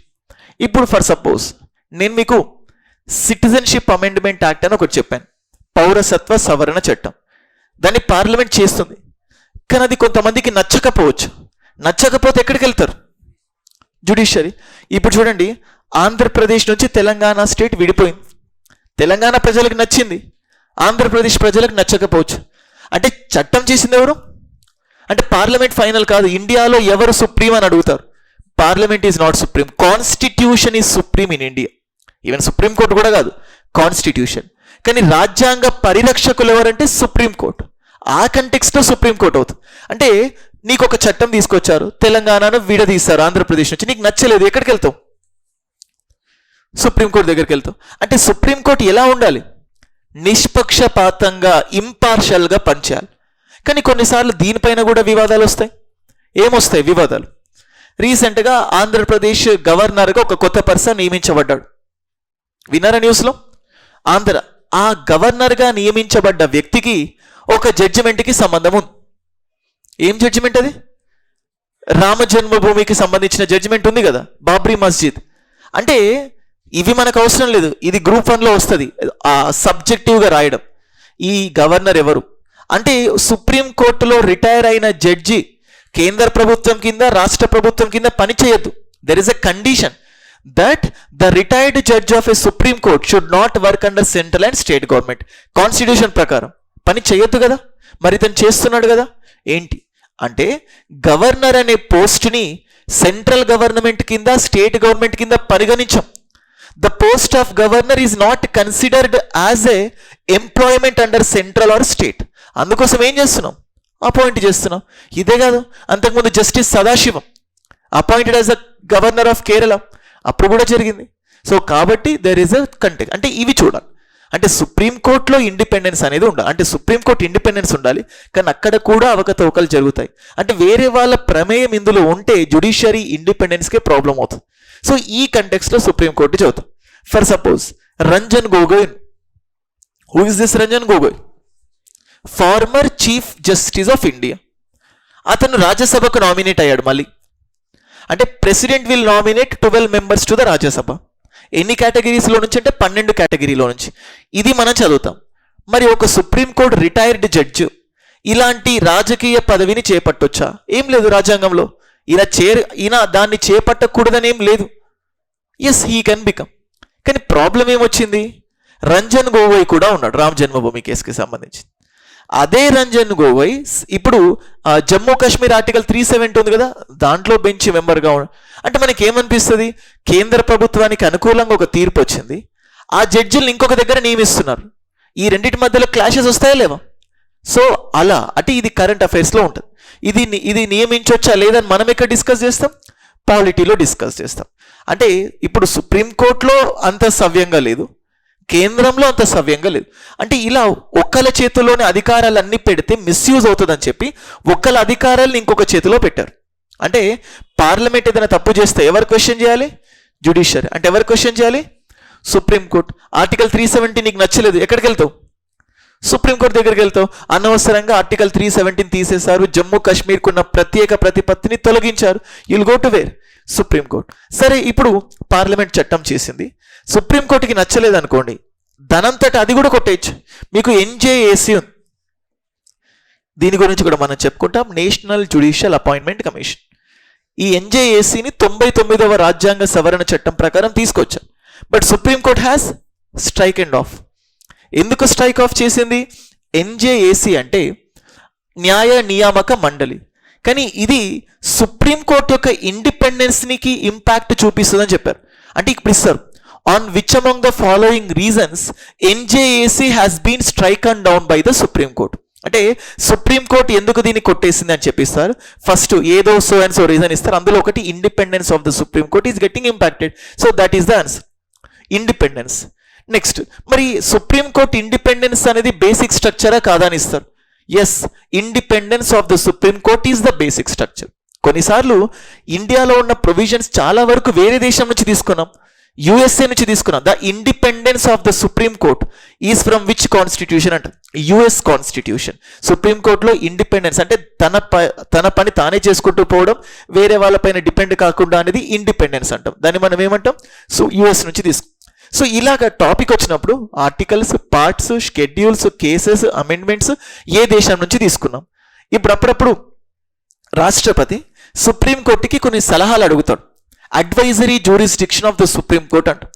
సో ఈ అడ్వైజరీ జ్యూరిస్డిక్షన్ ఏ కంట్రీ నుంచి తీసుకున్నారని ఇస్తాం, కెనడా కాన్స్టిట్యూషన్. అడ్వైజరీ జ్యూరిస్డిక్షన్ అనేది ఏ ఆర్టికల్లో ఉందంట, article 143 of the Indian constitution. So అలాగా you have to look into this context. So ఇప్పుడు పార్లమెంట్ చేసింది ఎవరు కొట్టేస్తారు? సుప్రీంకోర్టు. అలాగే ఎగ్జిక్యూటివ్స్ చేసింది కూడా ఎవరు కొట్టేయచ్చు? సుప్రీంకోర్టే కొట్టేయచ్చు. ఎగ్జిక్యూటివ్స్ అంటే ఏంటి? ప్రెసిడెంట్ ఏదైనా చేసినా, వైస్ ప్రెసిడెంట్ ఏదైనా చేసినా, ప్రధానమంత్రి, మంత్రిమండలి, అటార్నీ జనరల్ వీళ్ళు ఏం చేసినా కూడా ఎవరు క్వశ్చన్ చేస్తారు? సుప్రీంకోర్టు. ఇప్పుడు ఫర్ సపోజ్ చూడండి, పార్లమెంట్ ఆర్టికల్ 370ని కొట్టేసింది, ఫైన్, అది సుప్రీంకోర్టు సమర్థించింది. సో ఇప్పుడు ఆర్టికల్ 370 క్యాన్సిల్ అయిపోయింది, జమ్మూ కాశ్మీర్ పూర్తిగా ఇండియాలో భాగస్వామి అయిపోయింది.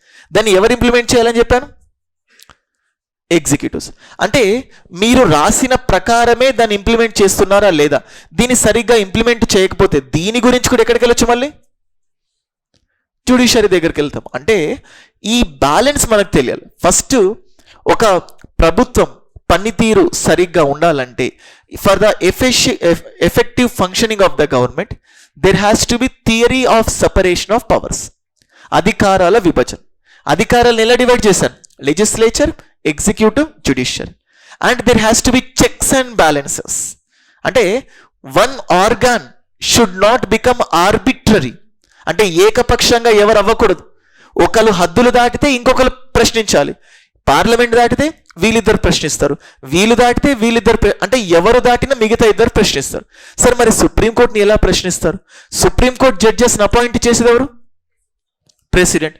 అంటే జ్యుడిషియరీని ఎవరు కంట్రోల్ చేస్తున్నారు? ఎగ్జిక్యూటివ్. ఆఫ్ కోర్స్ మళ్ళీ అక్కడ కొలీజియం ఉంటుంది. నెక్స్ట్ జ్యుడిషియరీ, సుప్రీంకోర్టు జడ్జెస్ని రిమూవ్ చేసేది ఎవరు? పార్లమెంట్.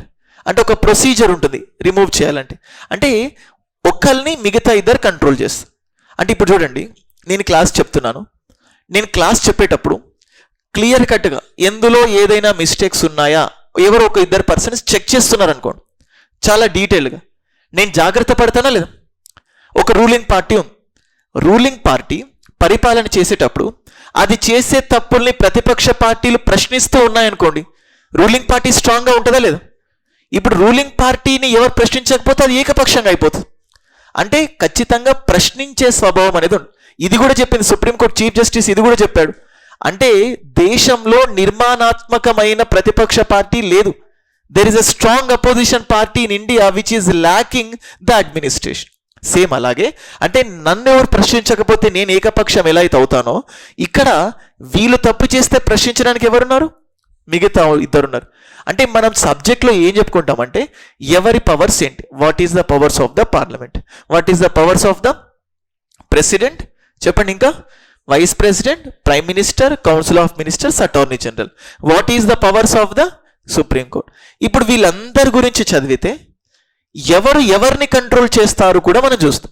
అంటే అప్పుడు మనకు theory of separation of powers తెలుస్తుంది, చెక్స్ అండ్ బ్యాలెన్సెస్ తెలుస్తుంది. అప్పుడు న్యూస్లో ఉన్న ప్రతిదీ మనం క్వశ్చన్ చేయొచ్చు.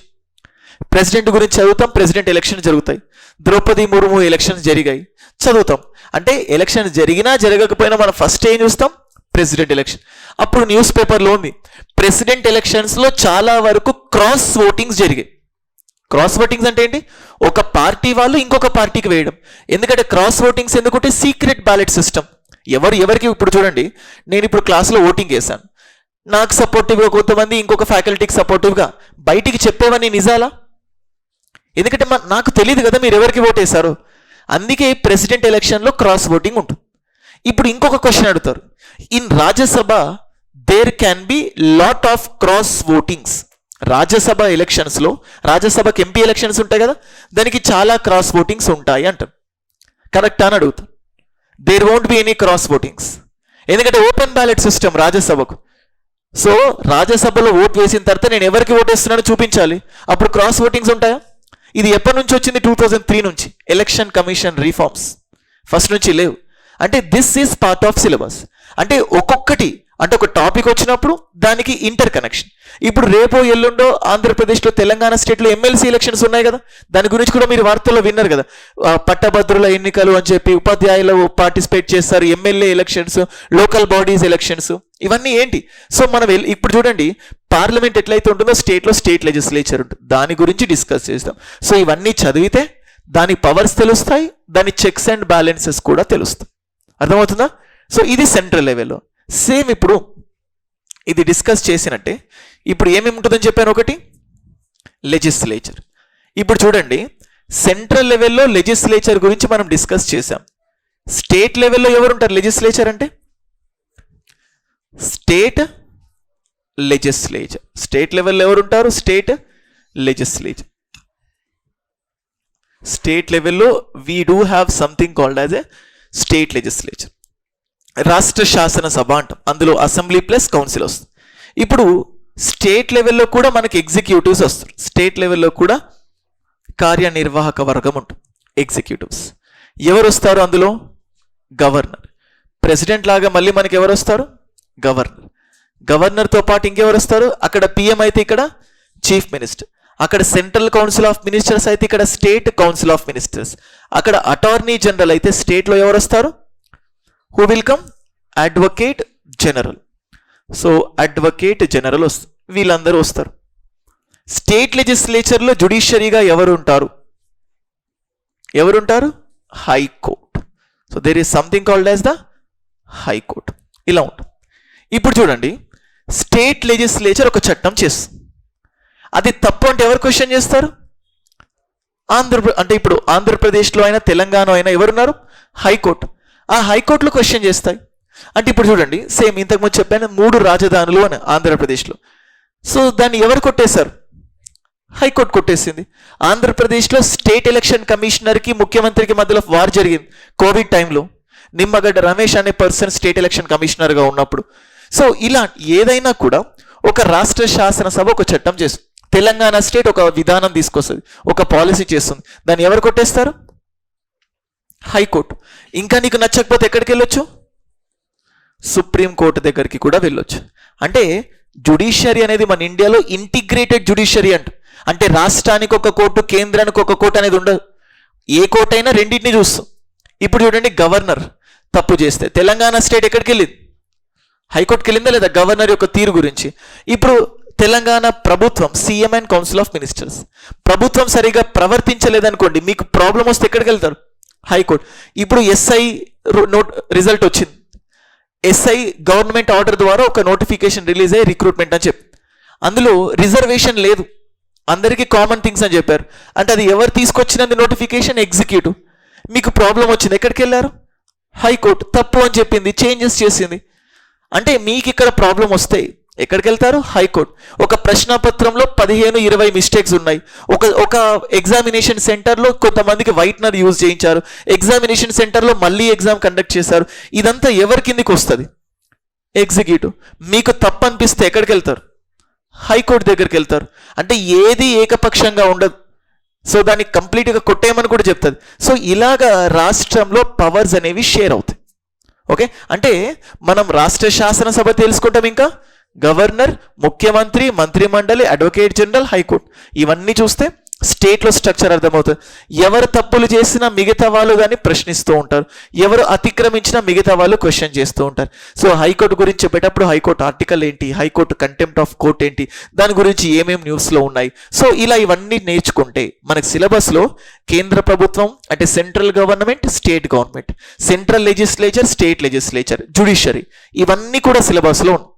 So if we understand these concepts, so పాలిటీలో బేసిక్స్ పర్ఫెక్ట్ అయినట్టు. ఇవి అర్థం అవుతాయి. సో ఇదంతా అర్థమైంది కాబట్టి నెక్స్ట్ ఇంకేముందంటే సిలబస్లో హిస్టారికల్ అండర్ పిన్నింగ్స్. అంటే ఇప్పుడు మనం చెప్పుకున్న ఈ పాయింట్స్ అన్ని కూడా ఎక్కడున్నాయి? ఇవన్నీ ఏ ప్లేస్లో ఉన్నాయి? కాన్స్టిట్యూషన్. ఇవన్నీ ఎక్కడున్నాయి? కాన్స్టిట్యూషన్. మనకు సిలబస్లో ఏమి ఇచ్చారంటే మేకింగ్ ఆఫ్ ద కాన్స్టిట్యూషన్. అంటే how did we framed our constitution. అంటే ఇవన్నీ నిబంధనలు ఉన్న ఈ రాజ్యాంగాన్ని ఎలా రచించారు, ఎన్ని రోజులు పట్టింది, ఎంతమంది రచించారు, చనిపోతే వాళ్ళ ప్లేస్లో ఎవరు వచ్చారు, ఏ దేశం నుంచి ఏం తీసుకున్నారు, ఎంత టైం పట్టింది, ఎంత ఖర్చు అయింది, ఇదంతా ఎక్కడుంది? Making of constitution. అంటే రాజ్యాంగాన్ని రాసే కంటే ముందు ఇండియాలో పరిస్థితి ఏంటి? 1773 regulating act, 1784 Pitt's India act, charter acts, government of India acts, 1935 government of India act, దానికంటే ముందు Montagu Chelmsford, Minto Morley reforms, 1947 Indian independence act, ఇవన్నీ వచ్చిన తర్వాత క్యాబినెట్ మిషన్ ప్లాన్ ఆధారంగా రాజ్యాంగాన్ని రచించాం. అంటే మేకింగ్ ఆఫ్ కాన్స్టిట్యూషన్ కంటే ముందు మనకి ఏం కావాలి? Historical under పిన్నింగ్స్. ఓకే, చారిత్రక నేపథ్యం అంట, ఇది తెలియాలి. ఇవన్నీ తెలిసిన తర్వాత రాజ్యాంగంలో ఫస్ట్ లెటర్ ఏముంటుందంటే ప్రియాంబుల్. ఏముంటుంది? ప్రవేశికతో ప్రారంభమవుతుంది. సో ప్రియాంబుల్ అంటే ఏంటి నేర్చుకోవాలి. సో రాజ్యాంగంలో ఇప్పటి వరకు మనం ప్రభుత్వం గురించి చూసాము. పీపుల్, మనకు ఎటువంటి హక్కులు ఉన్నాయి, what kind of rights does we have, దాని గురించి ఏముంటాయంటే we are having something called as fundamental rights. So next అంటే స్టేట్ పైన కొన్ని రెస్పాన్సిబిలిటీస్ ఉంటాయి, దాన్ని మనం ఏమంటామంటే డిపిఎస్పీస్, రాజ్య విధాన ఆదేశిక సూత్రాలు, వెల్ఫేర్ స్టేట్ అంట. సో అలాగే పీపుల్ పైన కొన్ని రెస్పాన్సిబిలిటీస్ కూడా ఉంటాయి, ఏమంటాం దాన్ని ఫండమెంటల్ డ్యూటీస్ అంట. సో వీటన్నింటిని నియంత్రించడానికి మనకు we will be having something called as constitutional and non-constitutional bodies. రాజ్యాంగ మరియు రాజ్యాంగేతర సంస్థలు, ఎవ్రీథింగ్ విల్ బి డిస్కస్. ఇవన్నీ అయిపోయిన తర్వాత చూడండి, మనం ఆల్రెడీ స్టేట్లో ఒక స్ట్రక్చర్ ఉంటుంది, సెంటర్లో ఒక స్ట్రక్చర్ ఉంటుంది. అంటే సెంటర్కి స్టేట్కి మధ్యలో రిలేషన్స్ ఎలా ఉన్నాయి, so what kind of relation existing between the state, అంటే సెంటర్ అండ్ ఏంటి స్టేట్ రిలేషన్స్, కేంద్రానికి రాష్ట్రాలకు మధ్యలో ఏం relation.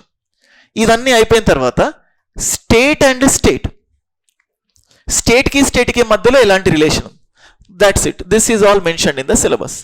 Amendment of the constitution, in this way how the integration of the nation is under threat. So అంటే Khalistani moment అని ఒకసారి ఉంది, నాగాలాండ్లో ఇన్సర్జెన్సీ ఉంది, జమ్మూ కాశ్మీర్లో ఇన్సర్జెన్సీ ఉంది, గ్రేటర్ ద్రవిడ నాడు అని చెప్పి సపరేట్ కంట్రీ కావాలని వాళ్ళు అడిగారు. సో ఇలా హిస్టారికల్గా there are number of contentions in India. So these all are creating threat to the national integration. So national integration ఇప్పుడు వీటన్నీ ఉన్నట్టే, కేంద్రంలో రాష్ట్రంలో ఉన్నట్టే మనకు అలాగే లోకల్ లెవెల్లో మనకు ఉంటాయి. ఏమంటాం అదని 73rd and 74th constitutional amendment act.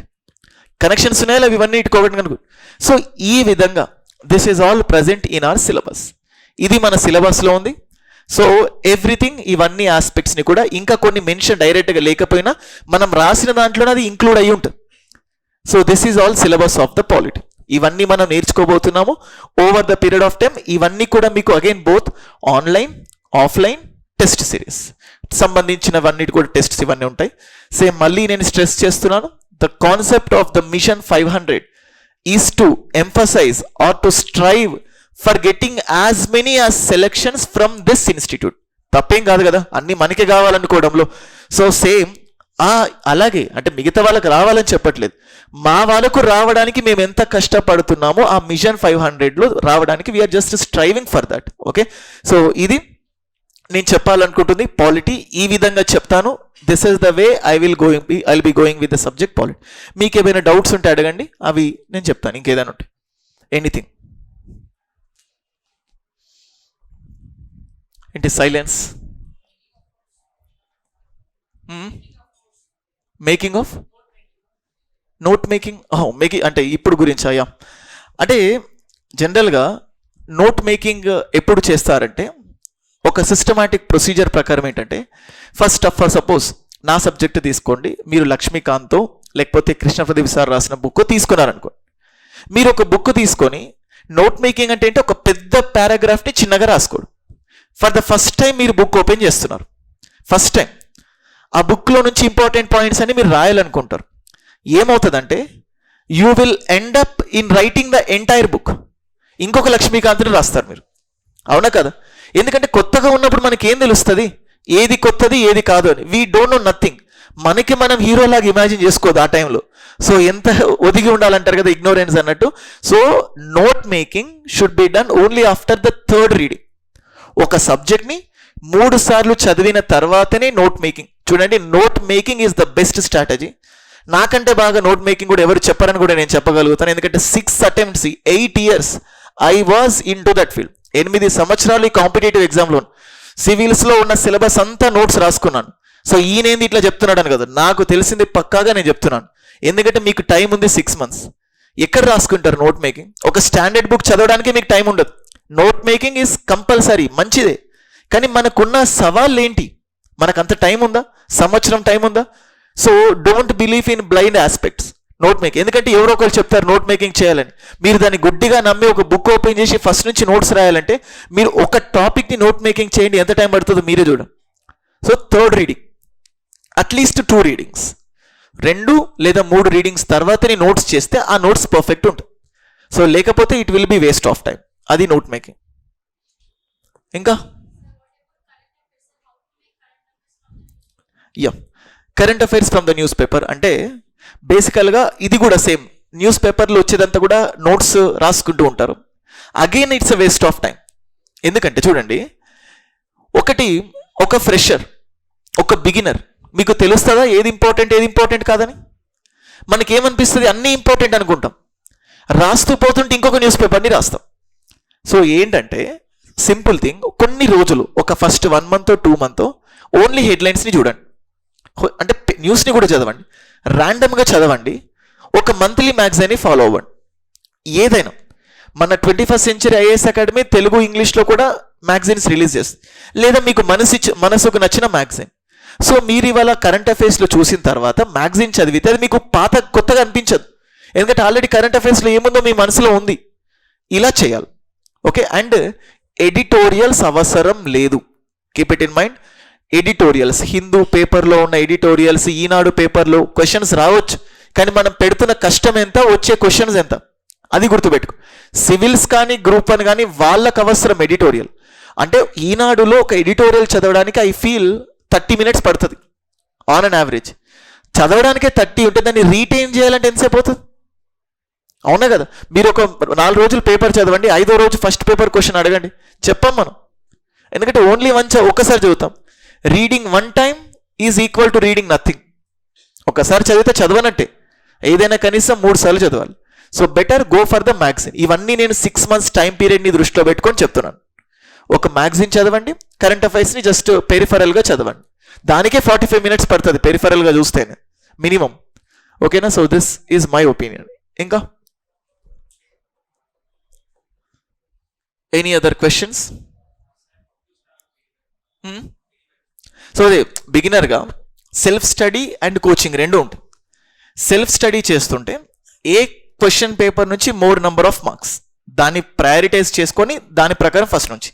ఒకవేళ ఇఫ్ యూర్ టేకింగ్ కోచింగ్, ఇప్పుడు పాలిటీ అవుతుంది, హిస్టరీ అవుతుంది, ఎకానమీ అవుతుంది, ఏ రోజు జరిగే టాపిక్స్ని ఆ రోజు పర్ఫెక్ట్ అవ్వాలి. పెద్ద టార్గెట్స్ పెట్టుకుంటే అచీవ్ కావు, మళ్ళీ భయపడతాం మనం. సో ఫస్ట్ మనకు ప్రాక్టికల్గా ఎంత పాసిబుల్ అవుతుంది, సో చిన్న టార్గెట్స్ పెట్టుకోండి, పెద్ద టార్గెట్స్ని అచీవ్ చేస్తాం. పెద్ద టార్గెట్స్ పెట్టుకుంటే చిన్నవి కూడా అచీవ్ కావు, ఓకే? సో దట్స్ వాట్, ఓకేనా? సో నేను బయట ఉంటాను, if you have any doubts. And మళ్ళీ ఇంకొక సెషన్ ఉంటుంది అడ్మినిస్ట్రేషన్కి సంబంధించి, టెస్ట్స్, క్లాసెస్ ఎలా, ఇవన్నీ కూడా కింద చెప్తారు information. I hope I have delivered the extent, మీకు ఏది కావాలో మొత్తం కూడా రివైజ్ చేశాను. మళ్ళీ మనకు పాలిటీ క్లాస్ ఉంటుంది, అక్కడ మళ్ళీ కలుద్దాం. కింద ఉంటాను, నేను ఏమైనా డౌట్స్ ఉంటే రండి, ఓకేనా? That's it. ఇంకొక సెషన్ అదే మళ్ళీ స్పెక్యులేషన్, అంటే రావాలని అనుకుంటాం, అంటే ఒకదాన్ని మనము ఫ్రేమ్ చేసుకునేటప్పుడు ప్రీవియస్ ప్లాన్ ప్రకారం, కానీ 2016 ఈజీగా వచ్చింది చెప్పాలంటే. ఇప్పుడు ఒక పర్సన్ ఏం చేస్తారు, 2016 మైండ్లో పెట్టుకొని చేస్తారు. అంటే ఇప్పుడు చూడండి, ఒక సినిమా మీరు అనుకున్నట్టుగానే మీరు ఒక సినిమా జరుగుతుంటుంది, ఆ స్టోరీని మీరు ముందుగానే ఇమాజిన్ చేశారనుకోండి, ఆ సినిమా హిట్ అవుతుందా ఫట్ అవుతుందా?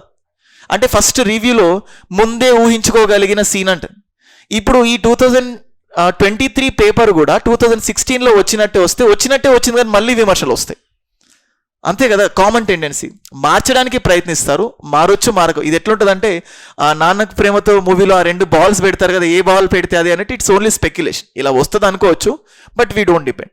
కానీ అన్ని వేలుగా 360 degreesలో అలా ఇచ్చిన, చేంజెస్ ఇచ్చిన, స్టేట్మెంట్ బేస్డ్ ఇచ్చిన. ఎందుకంటే group 1 paper is the reference. Current అఫైర్స్ని ఫోకస్ చేశారు, ప్రతి క్వశ్చన్లో 4 sentences ఇచ్చారు. కానీ 2016లో అట్లా లేదు. So we can expect some changes. మారినాయి కదా, 7 సంవత్సరాలలో ఎంతో మారింది, ఓకే? That's it.